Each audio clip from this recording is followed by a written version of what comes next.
Ladies and gentlemen, welcome back to week 3 of Our Last Leg. You got me, your favorite co-host, Nicky G, and my big boy right here, Jonny Gamble. How you guys doing? Oh, I'm fucking fantastic. John, how's your week been? It has been better.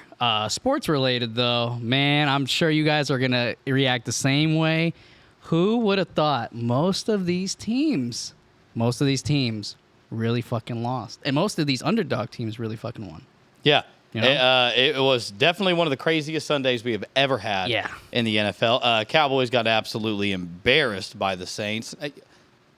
Fuck that. No. The Saints steamrolled the Cowboys. The headline should not be about the Cowboys. The headline should be about the Saints. Oh, yeah. The Saints did unbelievable. They steamrolled the Cowboys. You see him grab his nuts to the fucking team after that? Derek Carr, bro, he was smoking. He was throwing nothing He's like, I got 3 missiles. tutties on you. Yeah, bro, I texted this boy at, I don't even remember what time I texted you, but when I texted him, I'm like, bro, Derek Carr has 180-plus yards with 5 fucking throws. I was shook, dude. I couldn't believe it. Rashid Shaheed clearly is his longest target there, so that's something to absolutely keep in mind. As far as any sort of props for FanDuel, any form of like 20, 30-plus yard reception, Rashid Shaheed really seems he's already done it 2 times back-to-back. You might see it, honestly, weekly. So something to keep an eye on. Yeah, dude's absolutely been on fire. He's putting Chris Olave on the back burner, which I think is a mistake. I agree with that. You know, when you go and beat the Cowboys in their own stadium, who were an absolute lock last year at home, that says something about this NFL season right here. Yeah, man. Not only did the Cowboys get embarrassed, Rams got embarrassed. 49ers got embarrassed. 49ers. Lions. The Lions lost to Baker Mayfield, which I did call. I 100% did. Baker, though, looking like he's playing his best football ever. Agreed. I think my favorite prop out of that, which I think I did say it in the pod last week, I should have taken it straight up, and I'm taking an oath to myself right here in this channel. I've been doing it on our Instagram and Discord. Please be sure to pop in there. I'm 6-1 on interceptions. But for Baker, oh my God, lock that one in. For Baker Mayfield, whatever. There you go. For Baker Mayfield, one thing that we did actually call, you and I, last year for that championship game was Baker Mayfield's rushing yards. The dude still has a dog in him. I think his line I think it was like 6.5 or something like that. For this week, it was 9.5. But last year, it was, I think, around 14.5. So it's like, why would they give that to us? I think that was an absolute lock that we failed to kind of take straight up. I obviously parlayed it with something else that I don't even remember.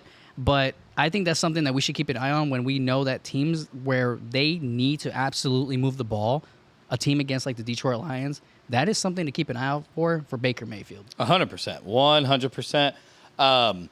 And then, you know, I'm sorry, but I cannot blow past that Cardinals and Rams game. I don't care that you don't have Puka Nacua and you don't have Aaron Donald anymore. That's not excusable for the ass whooping that the Rams took. Cardinals and Marvin Harrison are finally on the same page. This is exactly what we want. 2 touchdowns in the first quarter? 2 touchdowns in the first tutty. Man. He had like 100-something yards in the first quarter. Yeah, stupid.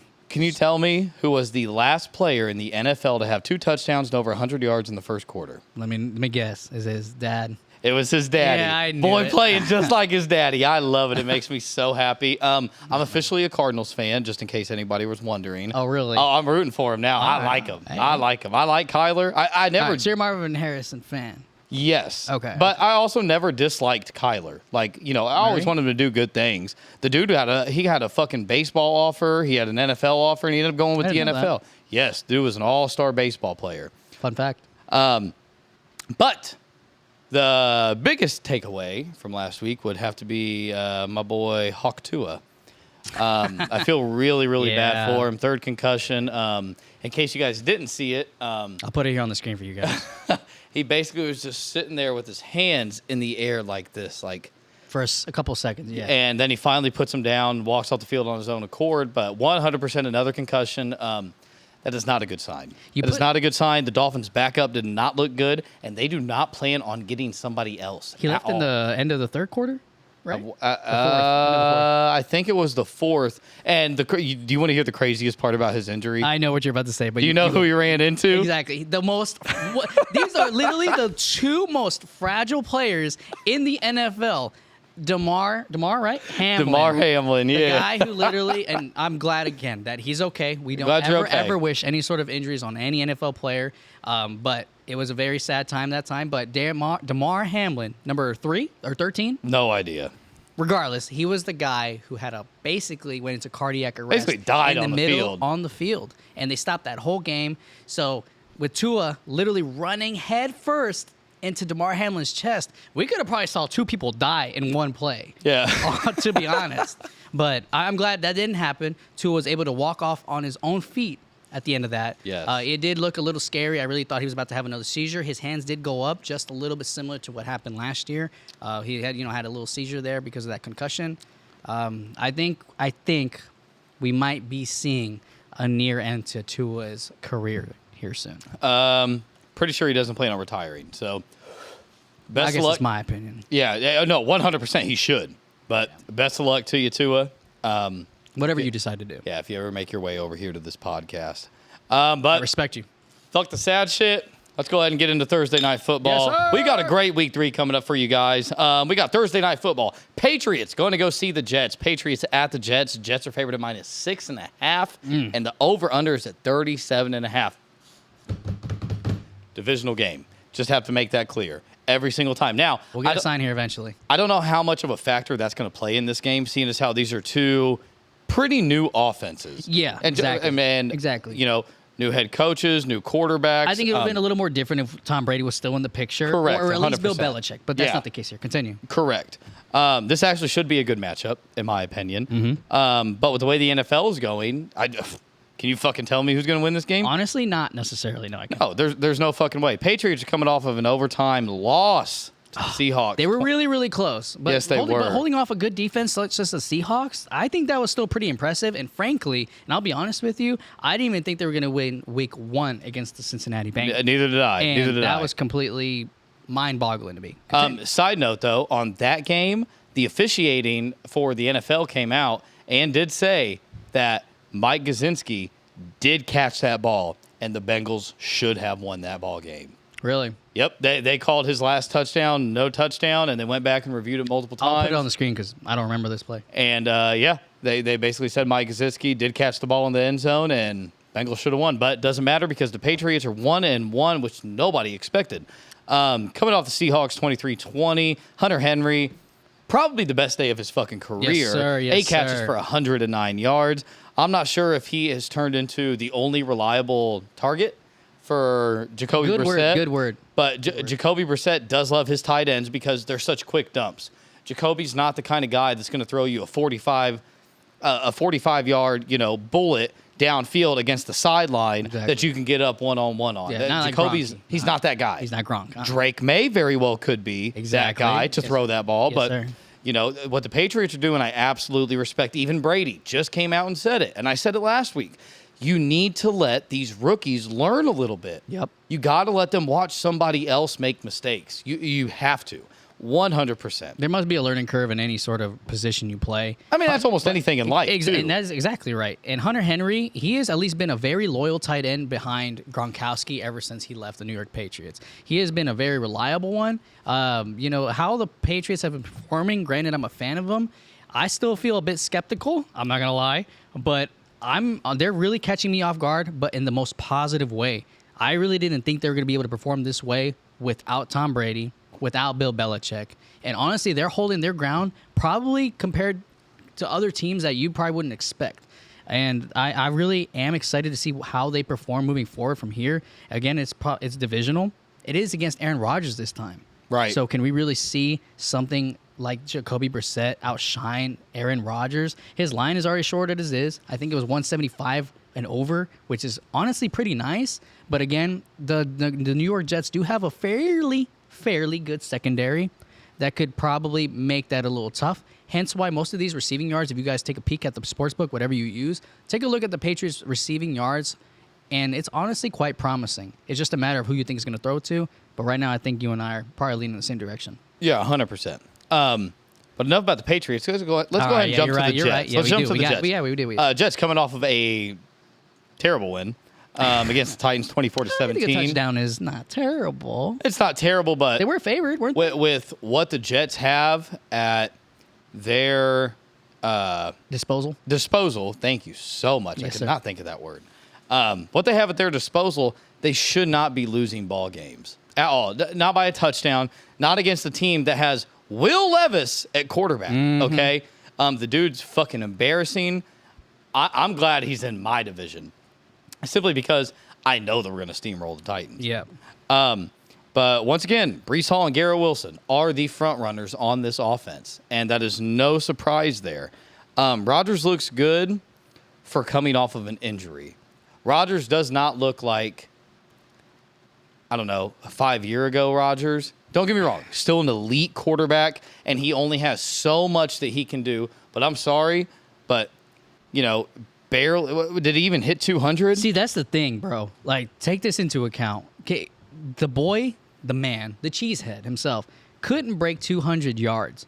Could we thank Will Levis for the fact that the Jets were able to come back able to throw that game? He threw an interception, but not only that fumble. If you saw, bro, his coach ripped his ass for that fumble. That was literally no point in fucking throwing the ball. If you guys can read lips, this is what the coach said. Yeah, and I'll subtitle that bullshit because, bro, I was shook. I mean, I'm happy because I still predicted that Will Levis was going to throw an interception, which he did.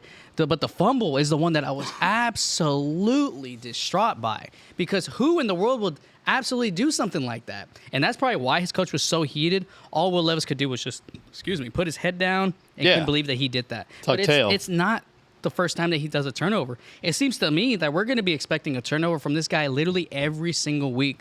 So definitely something to keep an eye on the sportsbook. It might be some free money because this guy clearly just doesn't know how to handle pressure that well. Correct. Like you said, Rodgers not even breaking 200. He had 176 yards, 18 for 30, and 2 tutties. Now, most of you guys look at that like that's not a bad stat line. It's not. For Aaron Rodgers, that is. It is. That's not a good stat line. Yes, 18 for 30. You completed 12 passes out of 30. You only completed 18. You're only 6 off from going even for even. Now it's probably more for Garrett Wilson too.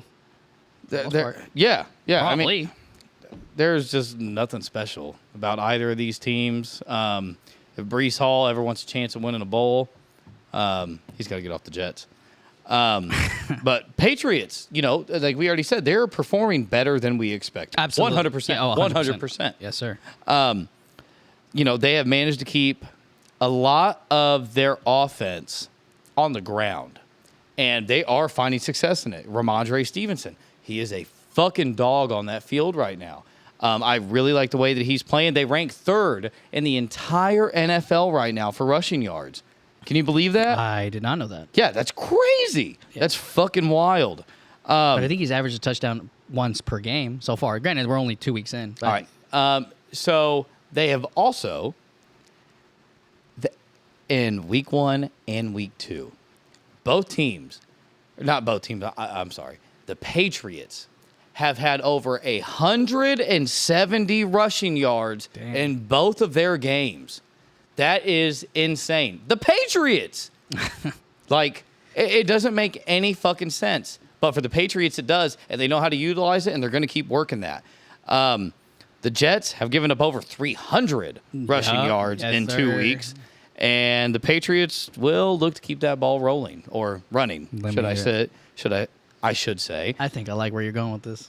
Give me the Patriots plus 7.5 and over 35.5. I swear to God, if Tom Brady was still on this team. The line is that low? No.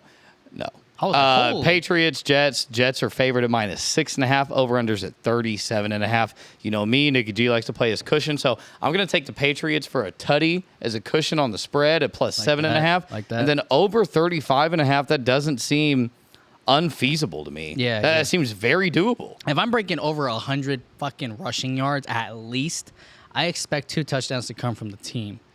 Whether that comes receiving or rushing, because if you're rushing 100 yards, you're probably at least getting close to field goal distance and possibly red zone distance. So 35.5, that's what you said? If you're taking a cushion of 35 and 7.5? I like over 35.5. Fuck, dude, I really like that. And I think right now I'm pulling it up. I'm looking at this game 17-20. I'm looking at Jets. Oh, you think Jets still come up with the I dub? still think they come up with the win, but I think the Patriots are able to keep it tight. Okay. I mean, they haven't lost by a tutty all year so far. Granted, it's only 2 weeks in, but That is fair. Okay. what do you like? Fuck, dude. Honestly, I like both without even touching it. But just because the boy said with cushion, you just don't know if it ends exactly a touchdown. I mean, the Jets literally just won by 7 points exactly last week against the Tennessee Titans. So why not take that little extra cushion? Give me the New England Patriots by 7.5. And I really, really like Hunter Henry the way he's been performing. But if you don't trust him just as yet, just because you have to rely on Jacoby Brissett to throw it to him, give me Ramondre Stevenson for 40, 50 yards with Patriots plus 7.5. Well, lead me into what everybody's looking for, John. Ladies and gentlemen, our last leg, season 3, episode 3, with today's Nicky G, SGP. Let's hear it. All right, so we've got a 5-legger for you folks. Oh, that's all righty. quite long. So I'll tell you right now, I'm going to take these first 3 legs and I'm going to save them by themselves. I really like these 3 as a lock. The other 2 are going to be slightly iffy, but I'm definitely going to bet it as well, just like you guys will. So we got Ramondre Stevenson over 50 yards. The dude's hit both that line week 1 and week 2. 100% love that leg. Give me Garrett Wilson for 50 receiving yards. Beside Lazard, there doesn't seem to be many targets for Rodgers at this time. So I like Garrett Wilson for 50 yards. That's fair. Then go ahead and give me Breece Hall for 3 receptions. I love that. So if you go ahead and take those 3 by themselves, that is plus 291. Throw the boost on that bitch. And it's plus 436. And I forgot to add 1 leg for you guys. I'm so sorry. Inside of that, for the 436 boosted, is going to be a Breece Hall anytime touchdown. That is hit in week 1 and week 2. He seems to be an end zone machine. That is plus 436. The 3 legs I'm going to be taking by myself as well are going to be Stevenson, Wilson, and Hall. That one gets you at over 2-1, which are great odds for that. I really like where those legs sit, especially the odds. But to top off this 5-leg parlay, I've got Hunter Henry for 25 receiving yards. You go ahead and boost that. Plus 726, you guys. Damn, okay? son. The motherfucker's coming off a career game. This is clearly going to be Jacoby's favorite target. Yep. Lock that bitch in. I would take it at the 3, at the 4, and at the 5. Take that however way you want it. I really, really, really like this SGP, John. Hell yeah, bro. Lock it in, boys. We'll see you guys at the register. Goddamn right. Does that bring any us- specific game you want to do next? I think the next one I want to touch on would have to be... Oh, I don't know which one of the 2. Let's just go with this one. Let's go with the Ravens and the Cowboys. The Ravens, man, they blew a 10-plus point lead. Not only me, I'm sure the entire public had lost some money on the ML. To think that the Las Vegas Raiders to come back with such a short amount of time, I don't know what's worse, that the fact that the Ravens allowed them to come back, even granted the Raiders even provided a turnover, the Lamar Jackson threw two interceptions. That was a boy that I didn't even think he was going to throw one, because the boy barely even fucking throws the ball. But apparently when he does, it's an interception.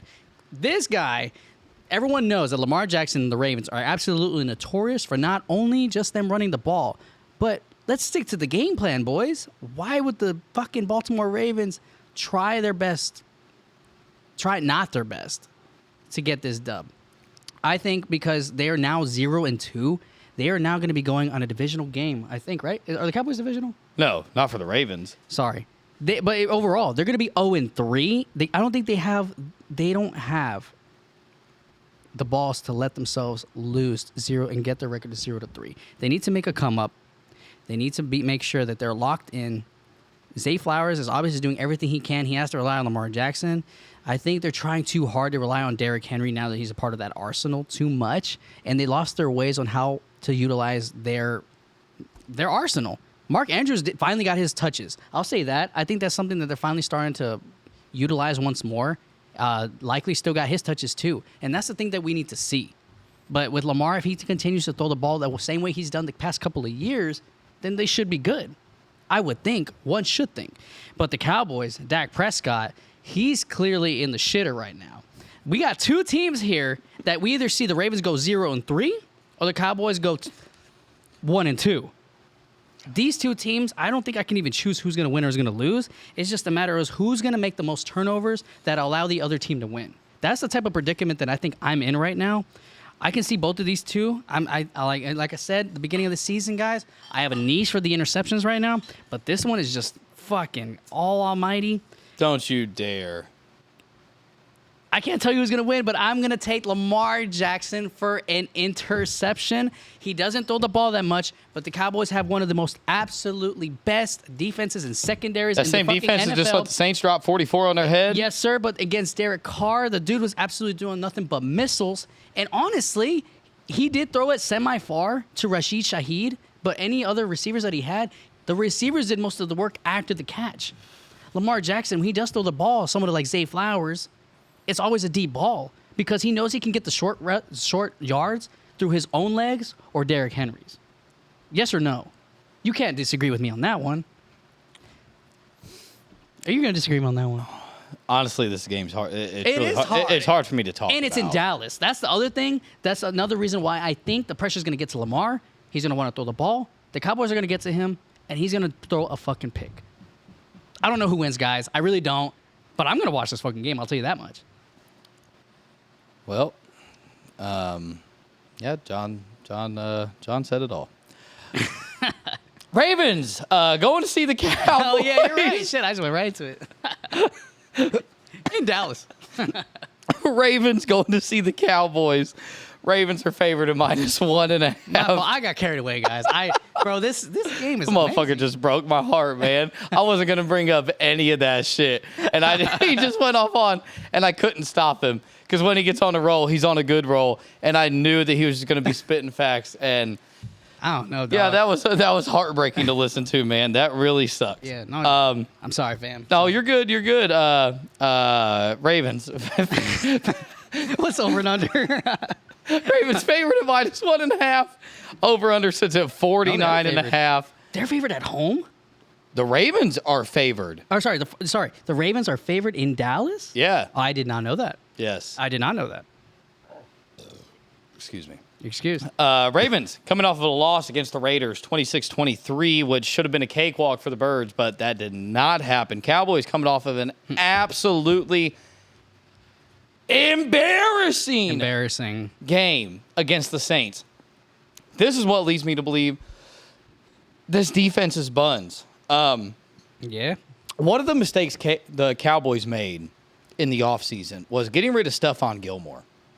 I truly believe that he is still elite. No, you're right. He is a Viking now. Yeah. I did not know that he got picked up. Space that. Doing my read-ups and write-ups for today, I found out Stephon was on the Vikings, who have the #1 ranked defense in the NFL right now, which On is paper. fucking wild.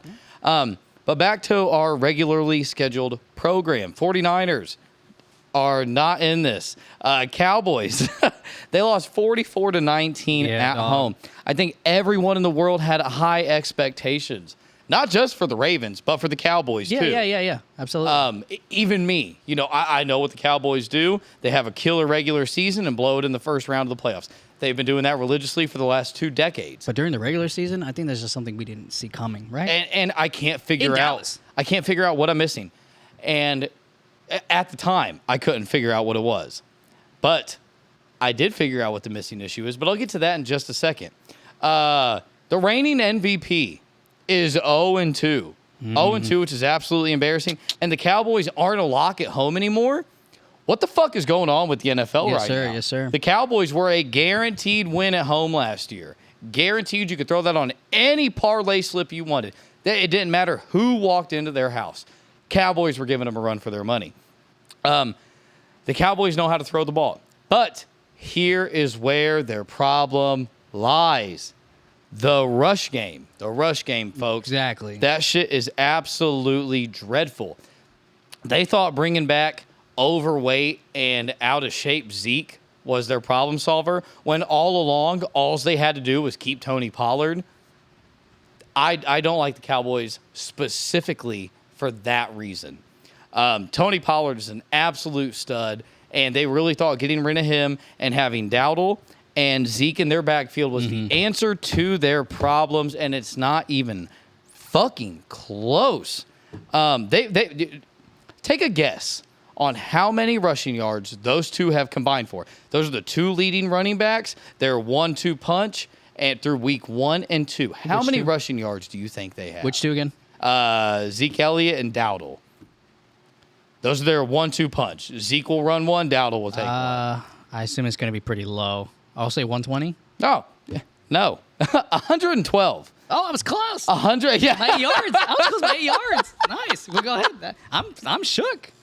I love that he found a little bit of satisfaction in that. 8 yards. You know who didn't? The fucking Cowboys. Yeah, 112 yards between them rushing. There is your missing factor. Yeah, right there. yeah. Right fucking there. You're simply not going to win a football game without having a rush game. You need the rush game to lead to your play action. You need play action to lead to deep balls. This is cookie cutter football common sense. Yeah. You do not win football games without a running game. And the more you say that, it's now that I'm actually like kind of recalling everything, I almost forgot how many times I put money on Tony Pollard for an anytime touchdown or rushing yards last year. And the only time now I touch the Cowboys is them winning or CeeDee Lamb doing it. That's it. You know? That is it, I didn't even bro. think about it until now. Yeah. And then, I mean, if you want to sprinkle Jake Ferguson in there, Jake who's Ferguson, been, yes, great but tight he's end. almost been Great tight end. obsolete this year. Yeah. It doesn't make any sense why the Cowboys' downfall is so bad. The rushing game should not affect them this badly, but it has, and they don't know what to In the fucking most negative way. Yeah, 100%. Now the Ravens, on the other hand, you want to talk rushing game. Yeah, You want to talk rushing game. Exactly. Come on now. The Ravens, on the other hand, have got some of the best run game in the business right now, and that's with King Henry. Okay? The man has, by himself, 130 rushing yards between 2 games, 2 touchdowns, and that's good news for me being a Ravens fan, seeing as how the Cowboys let running backs absolutely embarrass them, absolutely destroy them and take them down because they can't stop the run game. Now, let's look at this. You've got Derrick Henry, hands down the strongest running back in the NFL. Now, you've got Lamar Jackson, the most elusive quarterback, and I'd go as far to say he's the most shifty compared to any running back in the league. Pacheco would give him a run for his money, McCaffrey, but at the end of the day, nobody is breaking your ankles like Lamar is. Actually, did you see Baker's where he broke that dude's ankles to rush in for his touchdown? I did not. Oh, my God. Sent that dude into the upside down from Stranger Things, brother. Oh, it was so funny. Baker went this way, dude bit, and Baker just went, and the dude was, like, leaning like this. Like, it was beautiful. That's awesome. But 130 rushing yards between 2 games, that's more than the entire rushing for the 2 main running backs for the Cowboys. Yeah. So that is going to play a huge factor in this game, but we cannot forget that the Ravens are not flawless. That's the thing here. They are highly flawed. They're allowing the number 1 wide receivers to go over 100 yards in both games. So if you guys want stats, here you go. Devontae Adams and Rashid Rice both got over 100 receiving yards, which leads me to believe that CD is going to have a monster day, just like you just said. For the 3rd week in a row, I'm backing my Ravens again. Woo! Give me the Ravens money line, and I like over 46.5. I like 27-20 for the Ravens to win. If I had to choose anyone for this spread, I think I'd have to go ahead and probably agree with the Ravens at -1. But why would take the -1 and take a void?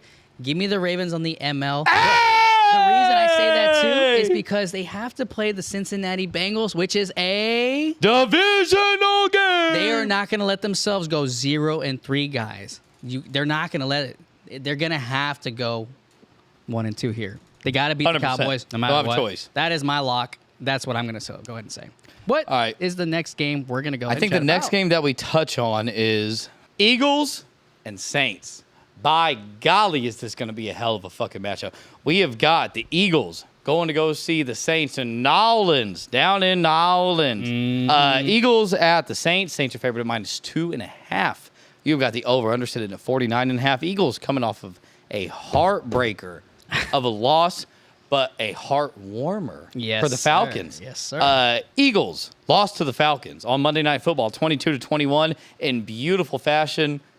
Hats off to Kirk Cousins. That was a great drive at the end of the game. And I'm not even going to go ahead and say my pick yet. I'll ease myself. I learned my lesson from the last one. Sorry about that. I got carried away. Guys. The Eagles absolutely shit the bed. They shit the bed. But to someone to Kirk Cousins, that dude was absolutely throwing nothing but missiles. He was locked the fuck in. He clearly was in absolute coordination with his team. They knew exactly where they needed to go. They needed to be. Honestly, that very first throw that went to London, I honestly thought he dropped that shit, and I didn't think they were going to be able to make it all the way down the field that quick as the way as they did. But overall, in that whole entire game, man, I don't know. I felt like it was a little off with Jalen Hurts. Wouldn't you say? A little bit? A little bit, but that was all due to the fact from A.J. Brown being out. Because he limited, but it goes to show with one wide receiver, Bro, for your team to struggle that much. That's the NFL that we live in nowadays. That's fucking insane. One to player me. can make or break your team. But it should be a wide receiver. I'd understand a little more if it was a running back, bro. but a wide receiver. Yes, I mean that is the world that we live in now. It's crazy dude. to me because if that's the case, guys, you better take the ML whoever the fucking Rams face for the next couple of days. Because if it's not for Kyron Williams. That fucking team is fucked. And Kyron Williams got washed up, bro. Thankfully, he still cashed us with our anytime touchdown. But, man, that team is going to struggle from here moving forward. Anyway, continue. No, you're good.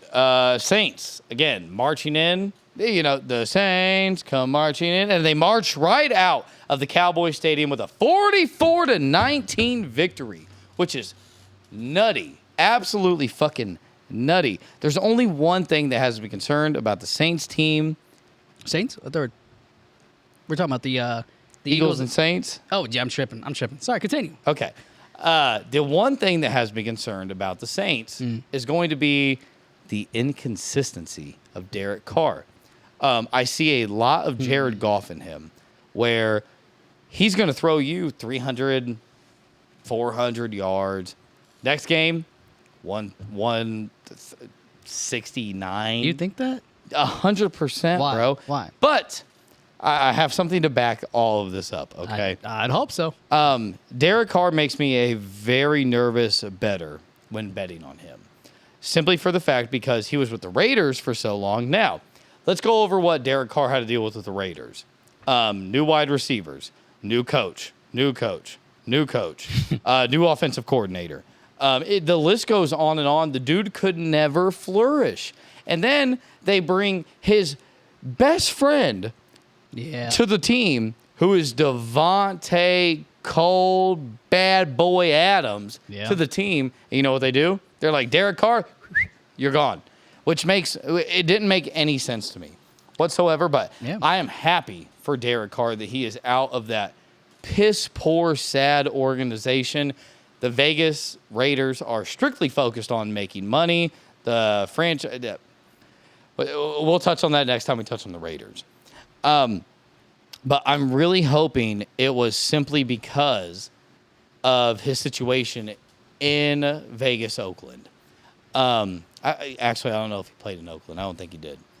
But I think that his inconsistency was because of him being on the Raiders. Because now you can't discredit that too quickly because last year with the Saints, where Derek Carr was not good.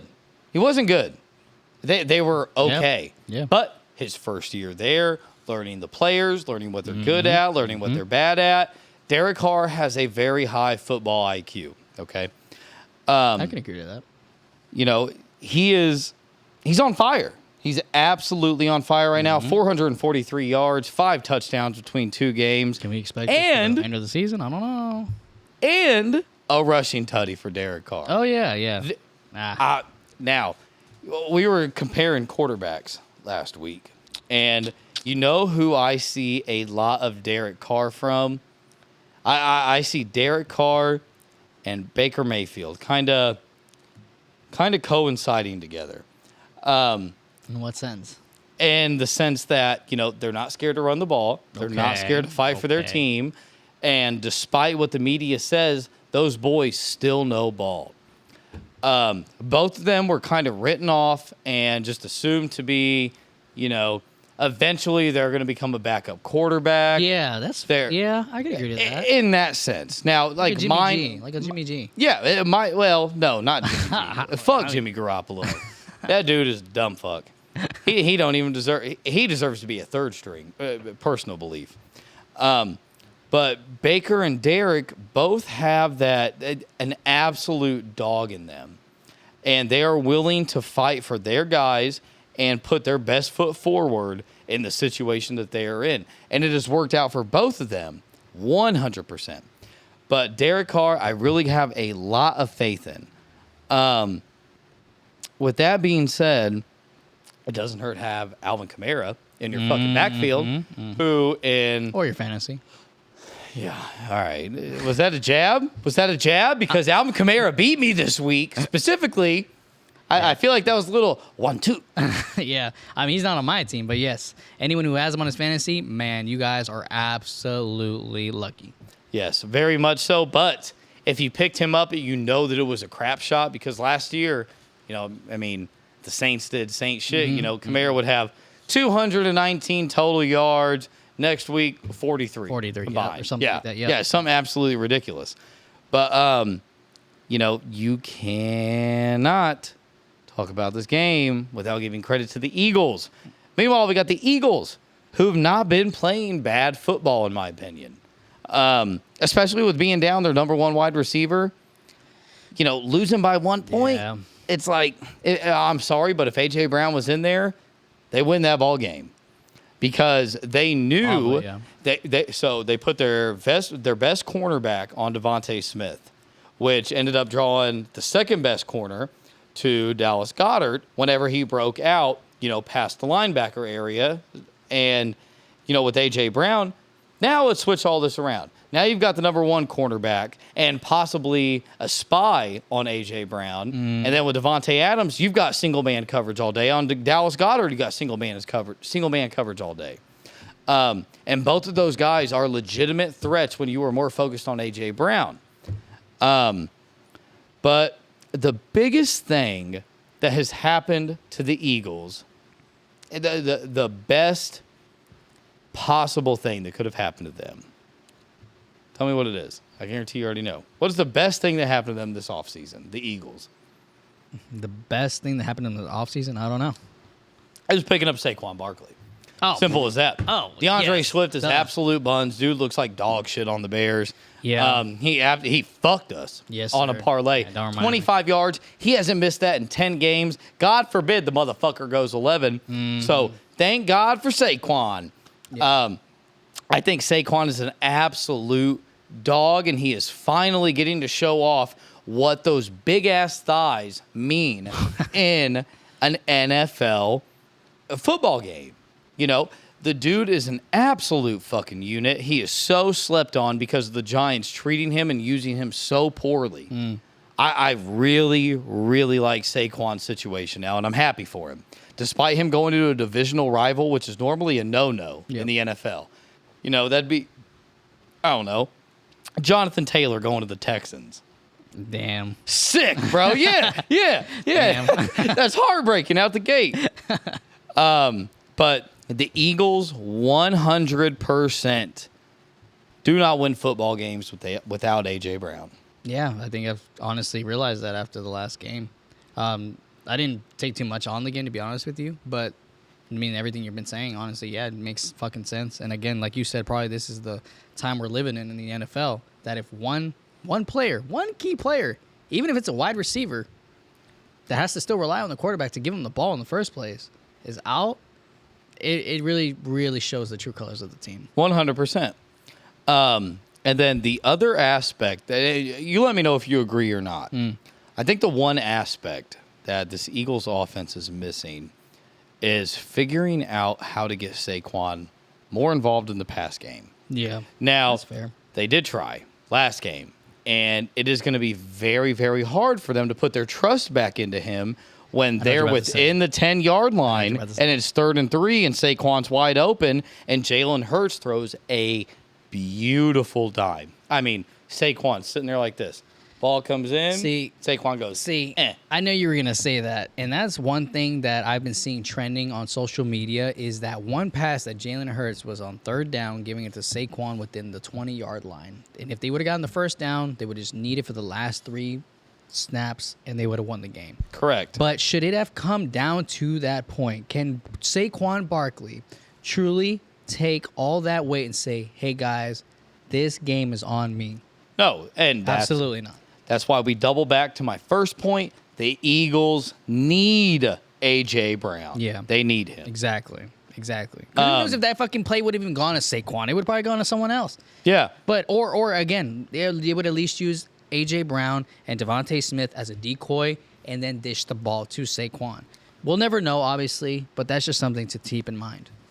100%. But I think even with A.J., so if they can get Saquon more involved and with A.J. in the game, you are talking about a dual threat running back. So kind of like Mixon. Yes, the most who's injured right now, by the way. Yeah, that's also true.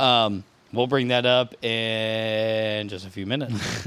But Saquon only having 6 catches for 44 yards seems ridiculous to me. Yeah. I genuinely think that he really should have, I don't know, at least 6 or 7 targets a game.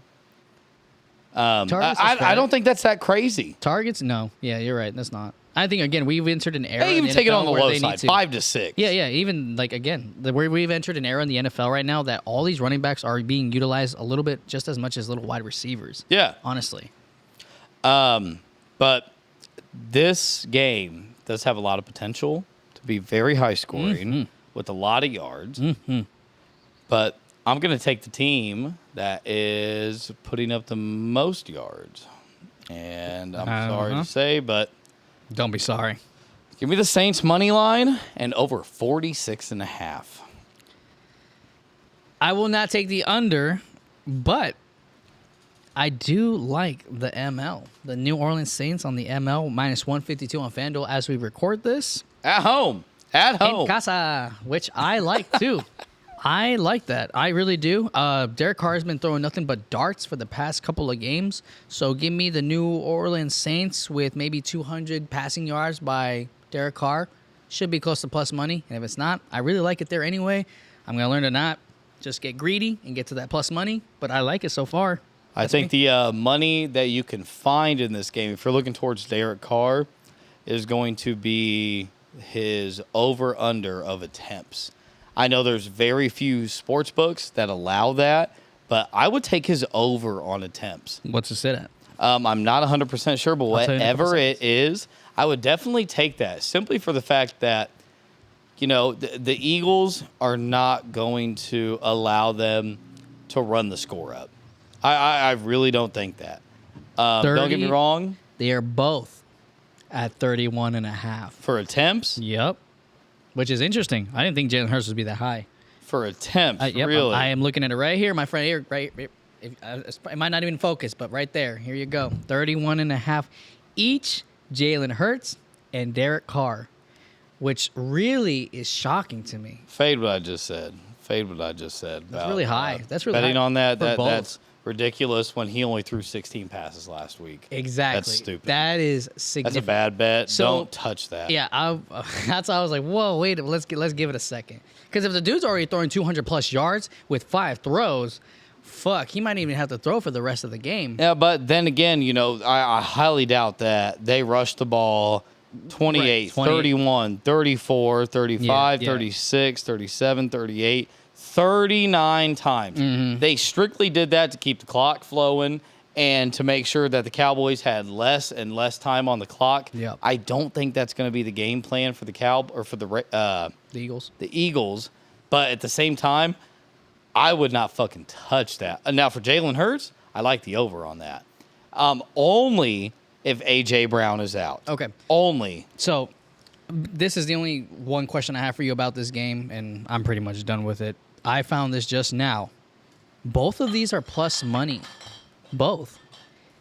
You got Derek Carr and Jalen Hurts for over 1.5 passing touchdowns. It's in the plus money, which because obviously you guys can obviously guess fucking why. They got Saquon Barkley, who's popped 3 to 4 touchdowns. Well, that's another thing I would not And touch. then you also got Alvin Kamara, who popped 4 touchdowns also in one game.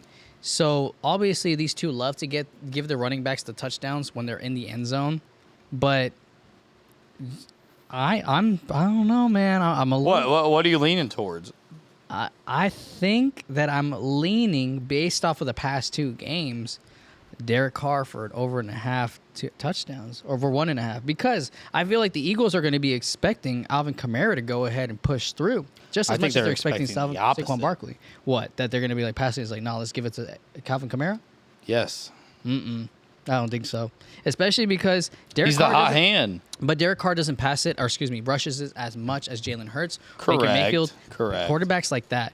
Jalen Hurts has. We've seen it for fucking years. And again, just to be clear, a lot of Jalen Hurts rushing yards came during garbage time last week. Yes. They were not like first, second quarter rushing yards. They were late third early downs, fourth rushing yards. And third downs, push, whatever, yes. blah, blah, blah, blah. Yes, So just to be why. clear. Yeah. But anyway, I don't know if I'll bet this. It's just something to keep it. Yeah, it's something to... plus money. Why not just take a little gander? Just look at it. With it being plus money, the one that I would take would be Derek Carr for...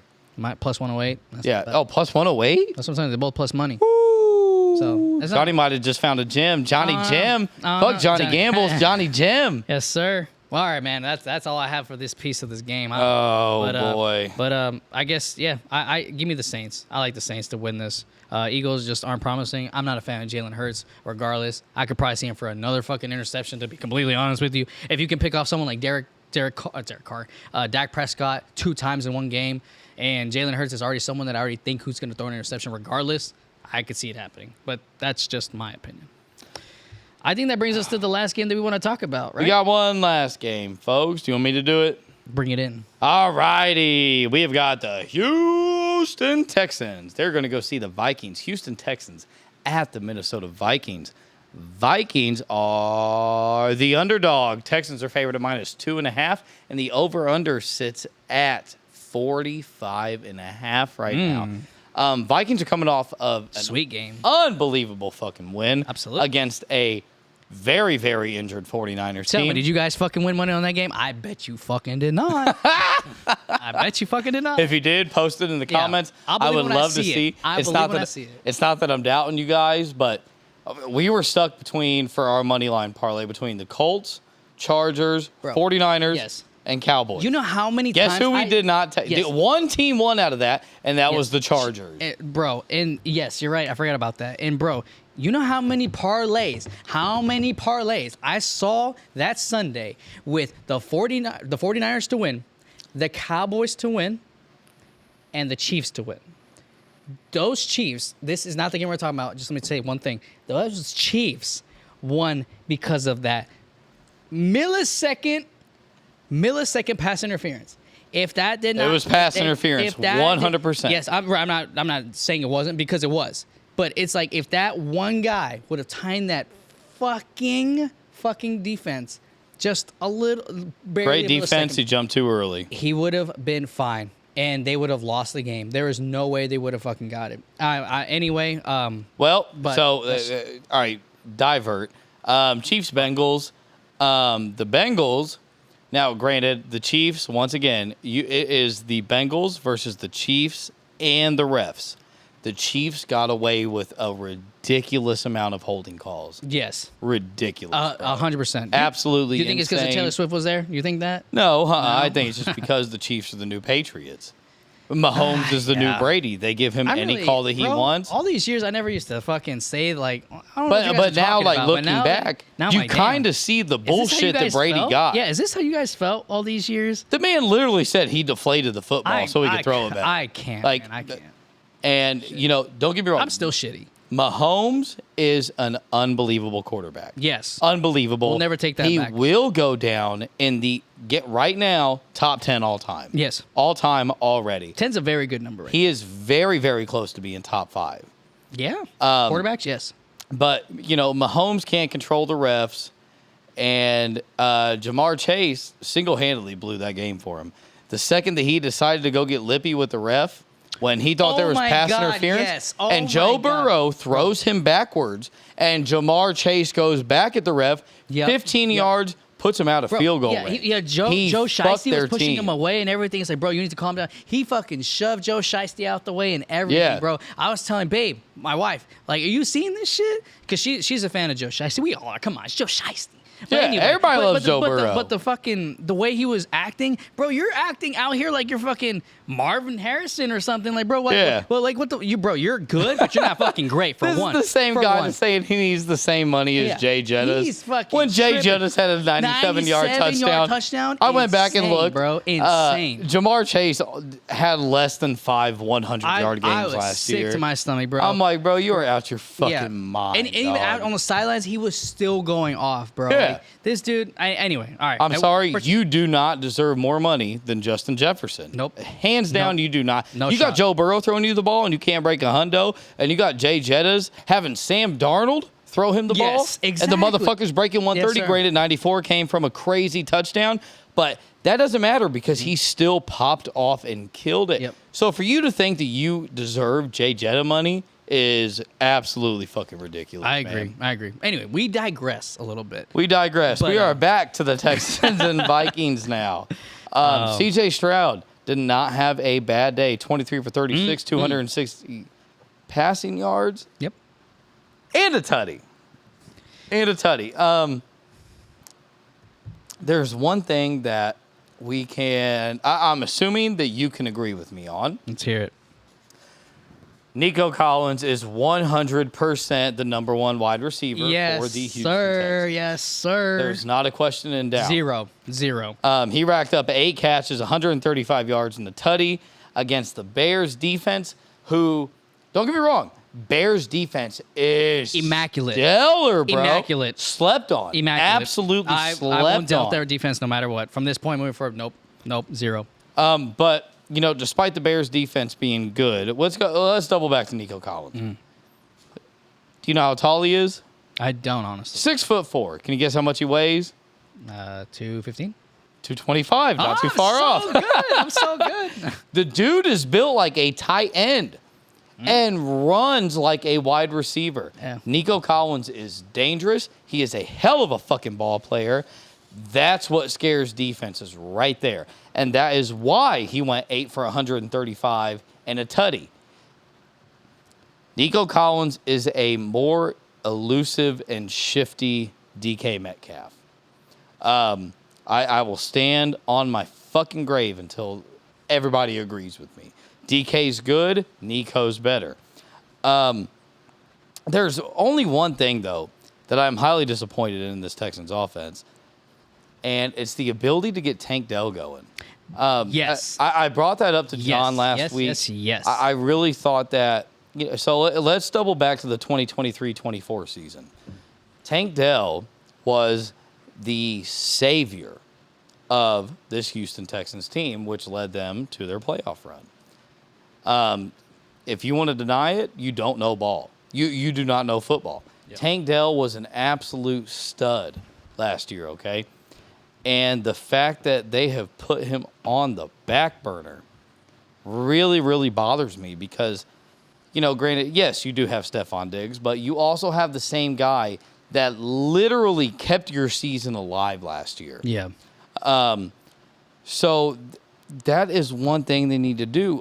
All I saw was them trying to run stupid fucking wheel routes with Tank Dell and rushing the ball with him. Granted, he did have 4 targets, 1 catch. Exactly. That's the thing, though. Those targets were bullshit. I watched the whole game. They were overthrown, sideline, not so you think catchable. It was more on CJ Stroud? Throwaways. What'd you say, buddy? It was more on CJ Stroud than anything. Yes, 100%. Okay. But not necessarily on CJ Stroud, but just the fact the pockets collapse and CJ has to dump the ball somewhere. That's the thing. So those targets go against Tank Dell. But Tank Dell is a stud. He reminds me a lot of Zay Flowers. His shiftiness, the way he's able to be elusive. That's the part that I really like. And utilizing him for wheel routes out of the backfield and sweep rushes. And that's stupid as fuck. I'm getting it didn't work one time. tight end routes from Tank Dell, and the dude's not even a tight end. You know, one would say like a little bit, a couple of slants, a couple of yards here and there, quick dumps, like he would say. But Tank Dell, obviously, those targets that he did get, like he said, they were a little bit overthrown, a little bit underthrown, way out of the reach. I think he's just not getting the same sort of retention and the same area span of where his balls were thrown the same way he was thrown last year before his injuries happened. Correct. And I think if CJ Stroud can kind of, and Tank Dell, obviously, both of them can get in the same mindset and get into coordination where we could see those sort of catches and receptions happen again, then we could see that happen. But until then, right now, Nico Collins is the way to go. I did bet that, thankfully. But unfortunately, I parlayed it with Saquon Barkley didn't make it anytime touchdowns, which didn't cash. But the point is, Nico Collins really is the go-to wide receiver right now for CJ Stroud. 100%. Right? So let's talk about how the wide receiver game and the running back game coincide, just like we already did. Joe Mixon is hurt. Joe Mixon is hurt. Yep. I'm not 100% sure if he's playing. But if he is not, there is no reason for Stephon Diggs, Tank Dell, and Nico Collins all to have 50-yard games. Are you expecting more? For Nico, I'm expecting way more. But if Joe Mixon is out, they 100% have to have Nico, Stephon, and Tank all have to be at least 50 or 60 yards. A minimum. Yeah, 50 okay, I agree with you. Yeah, I agree 100%. with you. Yes. Yeah, go ahead. No. No. You're on a heater. You're on a heater. Yep. Let me hear it. So for these three wide receivers, I mean, they are elite. They are elite. You know, even if you don't think Tank Dell is right now, I'm sorry, but he carried the Houston Texans last year. When Nico Collins went down, Tank Dell stepped up and balled the fuck out, okay? Do you agree? Yes. Okay. So, with all of that being said, don't give me your pick yet if you're about to say No, not yet. Okay. I got one little fun fact for you. Let's hear it. Go ahead and give it to me. So I was doing my little reading here a little bit. Kevin O'Connell. Coach for the Minnesota Vikings here. Yep. Great coach. 19-0. When they don't lose a turnover battle. We have yet to see even one turnover specifically coming from CJ Stroud. The guy hasn't thrown an interception. He hasn't thrown a fumble. I think the Houston Texans did fumble the ball one time, which has caused the Chicago Bears to get the ball back last game. But if not, regardless, the Chicago Bears defense overall are so good at just playing defense. They can stop the run. They can prevent some catches, especially closer to the end of the game. Unfortunately, when at that point his kind of time's run out. But that's not the point here. The point here is that I think it kind of relies and depends if the Vikings can stop the Houston Texans in some sort of fashion, the way the Chicago Bears did, whether that's causing a turnover or the same way they played defense that last final quarter, then the Vikings might stand a chance. You would think that the Vikings still can stand a chance regardless if there's a turnover or not. By the way, they were able to fucking basically keep the 49ers on their toes the whole game. 100%. Something that no one I know it. I fucking know it. No one saw that coming. Absolutely not. No, not at all. We can't talk defense without talking about the number one ranked defense in the NFL right Exactly now. my point. So let's talk Vikings defense. So let's be clear. The Vikings, the fucking Vikings. If you want to talk about the Vikings defense, you don't have a choice but to talk about last week against the 49ers. Brock Purdy got sacked. How many times do you think he got sacked? Well, if you're bringing it up like that, I'm going to say 4 or 5. 6. Damn. 6 sacks, bro. And we know that the 49ers offense has an unbelievable offensive line. Yeah, How exactly. the fuck do you think a backup for Christian McCaffrey and Christian McCaffrey, were able to put up close to Jordan Mason? 100-yard games every week? But, we can't talk about the Vikings defense without talking about the Vikings offense. We need to bring up Sam Darnold. Yeah, Sam absolutely. fucking Darnold, who seems like he's on a comeback tour right now. Yes, sir. All the fucking way. But, Sam Darnold couldn't have walked into a better situation than having Justin Jefferson in your fucking pocket. Yes, sir. In case you guys missed that game, there was a 97-yard touchdown from Justin Jefferson.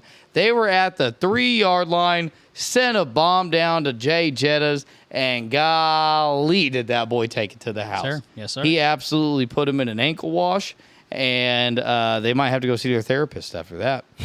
But another thing that we need to take account in is going to be the running game inside of this Vikings offense. It does not seem like Aaron Jones is the go-to running back anymore whatsoever. Ty Chandler seems to be the predominant running back for carries over Aaron Jones. Okay. While Aaron nice Jones has become 100% the predominant running back for receiving yards. So this is definitely something you need to keep your eyes on when player props. No, I like that. I'm pulling it up around. as you speak, and Aaron Jones has 23 attempts for 126 yards, 1 touchdown. Tyson Chandler has 18 attempts, 5 less, for 99 yards. Yes. Pretty interesting. He's the hot hand. Yeah, He's pretty the hot interesting. hand right now, and they're basically running it just like college ball. The hot hand gets the fucking ball. And guess what? It's not Aaron Jones, it's Ty Chandler. Ty Chandler is not a receiving back. Aaron Jones is 100% a receiving back. He learned that from Aaron Rodgers. He knows that he is a go-to receiving running back, while A.J. Dillon was always the punch-in 1-2 in the red zone. Always was. Aaron Jones would drive down 75 yards. A.J. Dillon, next thing you know, he's the one with the tutty. And we talked about that last year, and we banked money off of it last year. Yes, sir. With all of that being said, do you have anything else before we get to The final pick. our picks? I have one player prop for you guys. Like I mentioned at the beginning. Let's hear it. I'm 6 and fucking 1. I'm sick and fucking 1. Give me Sam Darnold for a interception this game. The Texans pulled 2 interceptions from Caleb Williams. I forget his name. Yeah. Thank you for the Chicago Bears. And the thing was, yes, it's Caleb Williams. He's a young gup. Sam Darnold, I still think he's really in his introduction phase right now. I could see the fact that Sam Darnold could absolutely throw an interception when the fact that he's already thrown 2 back-to-back weeks. Yes, against the fucking San Francisco 49ers. But the one before that, the New York Giants. Come on now. That's just embarrassing. Another reason why I say that is probably the biggest reason. He really wants to look for JJ, but JJ ain't gonna be there next week. I fucking guarantee he's not gonna be there next week. Bro. So he's only got a couple of targets, if any. He's gonna have to fucking throw it some way, somehow. He's only got a couple of legs. He's got some chicken legs. He can run a little bit, but he's gonna have to dish it some way, somehow, especially for a team against the Houston Texans. I love Sam Darnold for an anytime love Sam Darnold for a interception in this game. When it'll happen, I don't know, but that is my pick. If I had to choose for a money line, a spread, over and under, I personally like to think that actually, I don't even have to fucking think too much about it. Give me, and this line is a little bit of a tighter squeeze. I think they only give it to the Vikings because 1, it's at home. 2, they were able to beat the 49ers. But I really love the Houston Texans on the ML. The over and under, not touching it. Houston's get it done. That's my pick. That's my pick, brother. What about you? Well, I will come off and say that Sam Darnold for at least one pick might be one of the greatest bets this man has ever cooked up. I really, really like him for an interception. But at the end of the day, all you can do is pray for the best. That is very true. Because we are gambling here. We are gambling. Yes, 100%. You know, Caleb Williams did not throw an interception against them, while Anthony Richardson did. They had one on, one off, and I think that Sam Darnold does throw one more interception, especially with TJ Hockenson. You guys don't even know how long I've been trying to convince this boy to take one interception pick with me. But go ahead. No. I really like his mindset on this. He normally smacks. I end up fucking fading them because they make me nervous, but his interception picks are always solid. He called, I think, two last week he got 100% right. And one I didn't even get to take because Gardner Minshew didn't. His prop wasn't up at the time. So my dumbass not up until late. Malik Willis from the Green Bay Packers. You would have thought that someone like that would have thrown one, but he didn't. You would think that would be a good fallback for Gardner. Yeah. But at the same time, you know, the Colts are going to be fucking Colts. And until we get rid of Gus Bradley, we're fucked. But back to the Texans and Vikings. You know what, guys? There is very rarely something I agree with John on.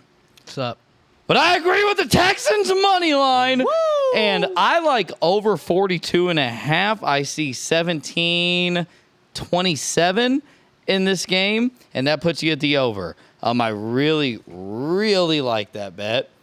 I'm not sure how many other ways that you can put it, but I think that we are ready for the speed round of all of our picks.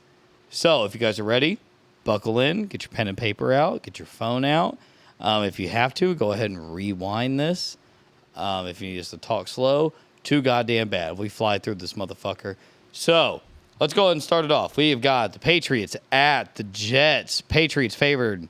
All right. I'm sorry. That's just Patriots at the run. Jets. Jets are favored by -6.5. Over under sits at 38.5. What you got, John? 7.5 Patriots. Not touching the over and under, but if I like it, give me 35. Doubling down on that. John, what you got on the next game? Giants against the Browns. 6.5 on the Giants. Oh boy, this one's fucking weird. Giants are underdog. Give me the Browns on the -6.5. Give me the same, and I'm not touching the over-under on that. Go ahead and Jesus fucking Christ. Yeah, of course this was tough. This game. Give me the Chicago Bears at the Indianapolis Colts. Colts are favored at -1.5. I really do think that the Colts get their first win here. Give me the Colts ML. They need one. I'm going to take the Colts on the ML. And give me under 46.5. Over under sits at 43.5. I like under 46.5. I'm not touching the over and under. Smart man. Houston Texans against the Minnesota Vikings. It is favoring the Texans at -2.5. We already chose this, but I like the Texans to win on the ML. I think we already chose this. You already said the same thing. Oh, yes, sir. Philly Eagles, New Orleans Saints favoring the Saints. We already chose that too. LA Chargers against the Pittsburgh Steelers. This one's an interesting one. The Chargers. Very much. Oh, this one is. Pittsburgh has been a very good defense, honestly. A lot of people might sleep on this, but to me, this is game of the week. Really? All right. Give me the Steelers because of the way they've been performing on defensive end against the Chargers at -120 ML. Give me the Chargers at +1.5 and over 35.5. Next game, we have got the Denver Broncos going to go see Baker and the Tampa Bay Buccaneers. Denver at the Buccaneers. Broncos are not favored. Buccaneers are favored at -6.5. Over under sits at -39.5. I really like the under here at 39.5. And I like the Buccaneers to win by a touchdown. Give me the Buccaneers at -6.5 and give me under 39.5. I don't ever do this, but I like the Buccaneers at -6.5 and give me the over at 39.5. I think they blow them the fuck out. We'll touch on that next week. Can't wait to talk about it. Green Bay Packers at Tennessee Titans. It's favoring the Titans. Is Jordan Love back? I assume not. Otherwise, that line would probably be favoring the Packers. But the way Malik Willis performed and the way that Will Levis has been performing, I will take the absolute plus money. Give me a winning margin. Actually, no, not because I don't know how tight the Titans will keep it. Give me the Packers on the ML on +118. Whew, that's a great bet. Give me the Packers at +3.5. The line sits at -2.5. I like the Packers for that cushion of a field goal. And I like over 37.5 for some reason. Next game, we have got the Carolina Panthers, who have just benched Bryce Young to bring in Andy Dalton. Carolina Panthers are going to go see the Raiders in Vegas. Raiders are favored at -5.5. Over-under sits at 39.5. Give me the Raiders and give me them at -6.5 instead of -5.5. And I like the under at 42.5. Yeah, I'll just go ahead and just say, give me the Las Vegas Raiders over 6.5. Yeah, get the plus money. Why not? Beauty. Actually, give me the over 2. The Raiders. I think Gardner Minshew and the Raiders get over that. I really do. The Panthers, if they can get anything, even with Andy Dalton out there, they might get 1 touchdown and a field goal. That's 10 points. And Dalton's the Raiders are rusty. come over. Dalton is rusty. And yeah, we might see some picks too. That might be something to look out for. Be sure to follow us on the Discord and Instagram. Next one we got is Miami Dolphins against the Seattle Seahawks in Seattle, favoring the Seahawks at -4.5. I think the reason that is because Tua is probably going to be out. There's no way he's playing. Man, that was an interesting one. Give me the Seahawks on the ML just to be safe. Seahawks are favored at -4.5 against the Dolphins in Seattle. Miami has a long way to travel with the backup quarterback that did not look good. He only got his yards because of garbage time. Go ahead and give me the Seattle money line, and I really want to lean towards Over 36.5. Now, you definitely have to parlay it to get your money. Yeah, for it. definitely. That'll get you at even money if you take the the Seahawks money line and over 36.5. Next game that we have is going to be the Detroit Lions going out to Arizona. Detroit Lions are favored at -3. Over-under sits at 51.5. Both these teams are electrifying offenses. I really wish we would have covered this game. I apologize to you guys. This is going to be a very, very, very receiving heavy game. Very much so. Watch out for Kyler Murray to run the ball for about 60, 70 yards, if I had to guess. Go ahead and give me the Cardinals at +4.5 and give me under 51.5, despite them being high-scoring offense. Give me the Arizona Cardinals at +3.5 and under 51.5. I think we're all expecting too much of this to be a high-scoring game. I think there's going to be a lot of yards. I just don't think they're going to be able to execute some way, somehow. They're going to rely a lot on field goals. Baltimore Ravens against Dallas Cowboys. We already said that. Go back and rewind. San Francisco 49ers against the LA Rams. It is favoring the 49ers in LA at -7.5, or 7 even, a whole touchdown. I honestly don't like this one, but because the Rams are clearly out of Cooper Kupp, I think I have to take the 49ers And at Puka. 7. Oh, and Puka Nacua. So give me 7 even by the 49ers.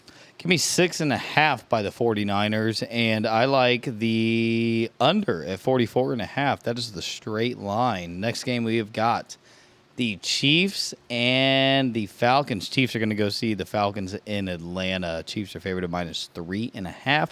I don't think that they are able to conquer a team like the Chiefs. Granted, they could do an Eagles that were in shambles, but go ahead and give me the Chiefs at -2.5. And I genuinely like the over at about the over under sits at 46.5.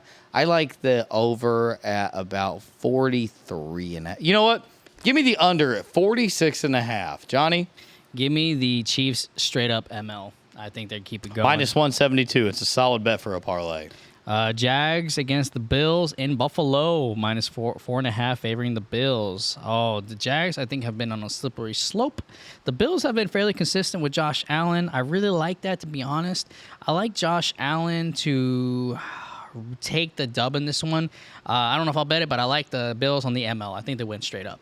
Give me the Bills at -4.5, 100%. The Jags have been embarrassing. They can't figure out how to get Evan Ingram actually, better going. one. Give me the Bills on the winning margin between 1 and 13 points. I think somehow Trevor Lawrence is able to keep it tight, but the Bills can still come out with the dub. That's a fucking I like that very better. close bet because I like the Bills to win by 2 touchdowns. Ooh, At home. 14 on the dot. I would take the odds of a winning margin at 14 and up and give me over 42.5. Over under sits at 45.5. I think the Jaguars find a way to put up points. Last game that we have got Monday Night Football. We have got the Washington Commanders going to go see the Bengals. The Bengals are favored at -7.5. I think that is a ridiculous line. Give me the Commanders at +9.5 and give me the under at 46.5. You really think they're going to keep it that tight? You think so? 100%. All right.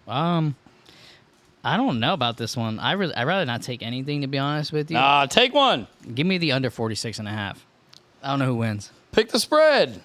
Oh my It's god. speed round. Speed round.